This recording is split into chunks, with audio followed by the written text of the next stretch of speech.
With HLPTA.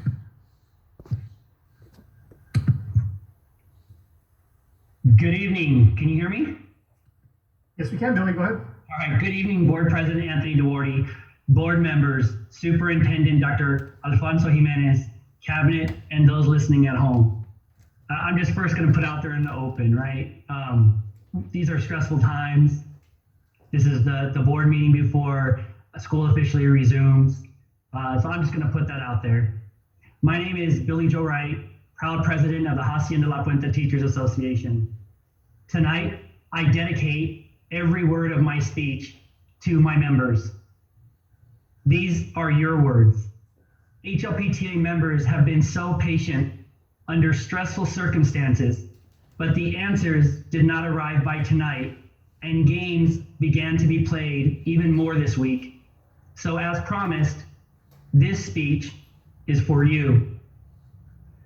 As I promised HLPTA members, we see you and we feel your stress, your anxiety, your frustration, and so much more because we love our kids and we love our jobs. Attention audience members that are out there, please beware of the fancy PowerPoints. And beware of the fancy PowerPoints that come with words that are used to make it look like things have been done. Always remember that in the end, facts and truth matter. I received many texts right now from my members during Dr. Fancher's presentation. I will sum them up by sharing one, quote, I just can't with all of this fake boasting. Counselors return Monday. Teachers return in 6 days. Why do we not have more definite answers? We want answers, not presentations with more generalities. Oprah Winfrey has a best-selling book called What I Know for Sure. In it, she states, to know where you are and need to go, one must ask themselves, what do I know for sure?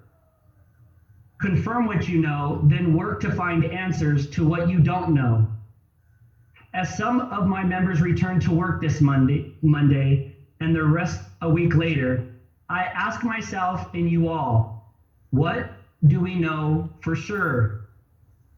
The truth is, unfortunately, not much, because district leaders have disregarded this board's intentions by not helping answer uncertainties. So we have answers where we can and should for sure. I was clear of where the board stood. So I don't know why the district leaders who the board directs couldn't follow through with them. So days from beginning our contract, here are some things that we don't know. Where and how do I report? Can I go on campus to retrieve resources I need to plan and work remotely or from campus? What programs and software can I be sure I will have access to? What programs or software will you require me to use? What training will you provide me? What will this training be and when will it happen? The first 2 days? Will that be enough? Will that happen only on some campuses and not all? Will this training be on platforms only, or how to do instruction in the virtual environment? Will this training be ongoing this semester so we can improve as we go? Will students and parents be receiving training? Who will be available to assist them? In the spring, that fell mostly on us teachers. What will happen around special education? Electives. Will there be training and support for those? Our tech TOSAs have been amazing, but there are only 4 of them. Will you be hiring more? Our admins say they have not received any training on these platforms or being admins in the virtual environment. How will they be here to support me, our students, or our parents? There are so many questions that we should have been able to answer and provide certainty to. As president, I have updated members and this board at every meeting about the discussions we have been having. But I have been unable, and I am still unable, to provide any certainty until it is in writing and the district takes active steps towards them. So I had to put off meetings with my membership again this week, but I will hold 3 general membership meetings tomorrow. But let's be honest, what answers will I have for them? Right now, not many. Unless you change this and direct district leaders to stop obstructing. Otherwise, I will spend that time trying to help them facilitate their fears and their anxieties. Is this really the mindset that we want teachers, psychologists, counselors, speech language pathologists, nurses? Is this really the mindset we want them to begin the school year on? As professionals, I am proud and sad to say what my members have done over summer for free, unpaid. We sought out professional development outside the district. We have worked with our amazing tech-tosas, probably to the point of taking advantage of them too much. We literally started reaching out in urgency with anxiety over social media, tagging the tech-tosas. But you know what? These amazing people have not once denied us. They are amazing. But truth is, it should not be the responsibility of these 4 people only. We have created online groups to share resources. We gathered with one another and support each other. So many hours learning platforms we are not even sure we will have access to or be able to use. That, while district leaders still took off their Fridays. Some admins have been incredibly supportive, very encouraging, and inspiring. To those site administrators, I personally will reach out to as many of you as I can, and I just want to say thank you. But the reality is, other administrators have not communicated with their staffs at all. Let's be honest, everybody. You can guess which sites will soar and which sites will struggle. No wonder some administrators and district leaders have now recently turned, this is what's happening this week, turned to try to find ways to use our members as scapegoats rather than leading to fix the problems. Hacienda La Puente Teachers Association will not let that happen. Let me be clear. We will not let that happen. As the employer, you must provide proper training and support that is ongoing. As I mentioned, our members have been working through the summer unpaid because we want to provide all students the best education possible in the distance learning environment. Parents and community, please know that pretty much on our own, we are doing the best we can. We ask for your grace. We are doing the best we can, but know that we are at the mercy of what the district does. For example, what programs do they purchase? You heard Dr. Fancher tonight mention about the program for VAPA, for the music and the arts. That was brought by our members.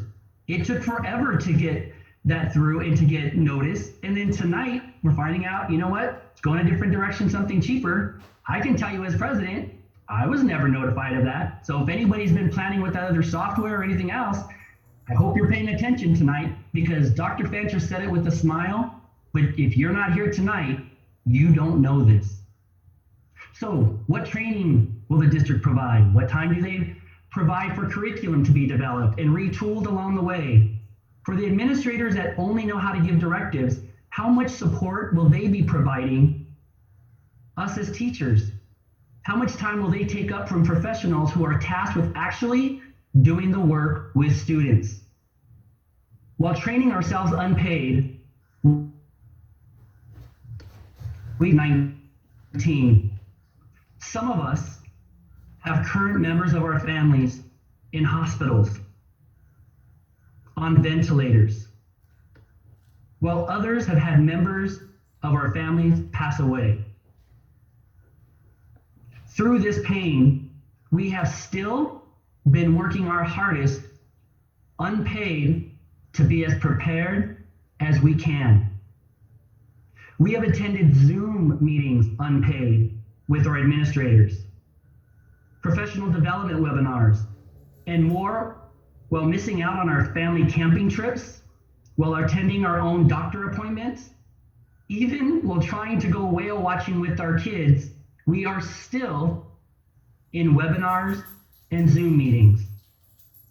We have been working to develop core and social emotional curriculum unpaid. During normal times, educators usually have nightmares this time of year. Those of you who've been in education a while, you know what I'm talking about.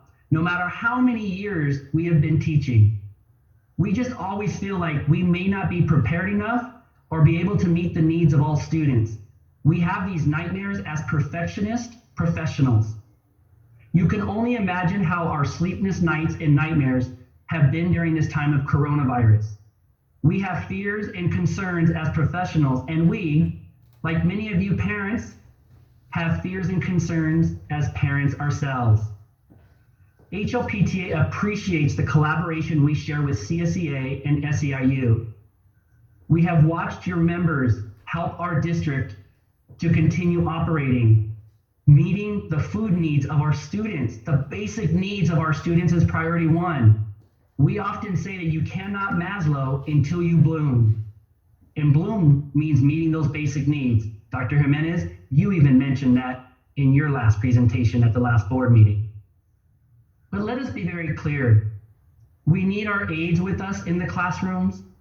Aides are invaluable to the work that we do servicing and meeting the needs of our students, and we need them trained on the software that'll be used. Board members, this speech tonight isn't about you not doing your role. And I want to be very clear, there is not one board member who I don't feel has been very intentional in your words. As president of HLPTA, I'm just at a loss of who then is next to get the directive. I understand, Dr. Jimenez, that you are new. And hey, I agree. You're picking up where other people left off. So I guess I end tonight with this question. On day 23, Dr. Jimenez, is this you now? If it's the board, can you give more clear direction? Otherwise, we're ending up in the same place with the same problems, and it's all based on the same people. Please, everyone, stay safe and stay well. Parents that are out there and students that are out there, please know that we love you, we miss you, and no matter what, we will work night and day to make sure that you have the education that you deserve. Thank you, and I still am, and so are my members, proud to be part of the best district that we believe is the Hacienda La Puente Unified School District. Good night. Thank you.